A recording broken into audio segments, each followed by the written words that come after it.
Hello guys, happy kitchen চ্যানেলে সবাইকে স্বাগত। আশা করি সবাই ভালো আছে। আজ আমি তোমাদের সঙ্গে শেয়ার করব কত সোজাভাবে মুরগির মাংস এক টেস্টি রান্না।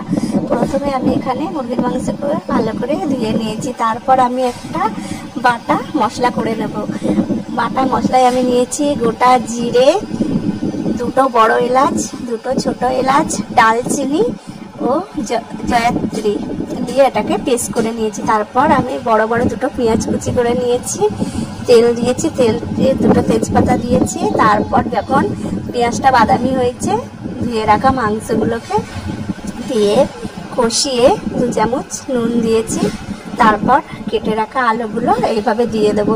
আলু আলাদা করে ভাজার কোনো দরকার নেই, এত টেস্টি রান্না, সেই জন্য আলু আলাদা করে আর ভাজতে হবে না। তারপর আমি এখানে 2 চামচ হলুদ, 2 চামচ লঙ্কার গুঁড়ো ও 2 চামচ জিরে মরিচে ধনের গুঁড়োকে দিয়ে ভালো করে এটাকে কষিয়ে নিচ্ছি। তারপর আমি এখানে আদা রসুনের পেস্ট দেব 2 চামচ দিয়ে এইভাবে কষাতে হবে। গাইজ, আমার চ্যানেলকে লাইক অ্যান্ড সাবস্ক্রাইব করে বন্ধুদের সঙ্গে শেয়ার করে দেবেন। যারা করেছে অতিরিক্ত শুভেচ্ছা, যারা এখনও করোনি প্লিজ প্লিজ প্লিজ আমার চ্যানেলকে লাইক অ্যান্ড সাবস্ক্রাইব করে দেবে।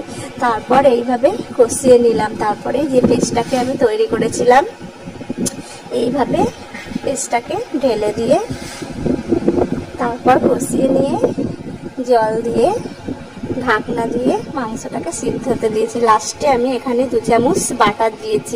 ঘিয়ের থেকে বাটারের টেস্টিটা মাংসয় আরও বাড়ায়, ওই জন্য আমি 2 চামচ এখানে বাটার দিয়েছি। এইভাবে রান্নাটা আমি কমপ্লিট করেছি। তোমরা সবাই সুস্থ থাকবে।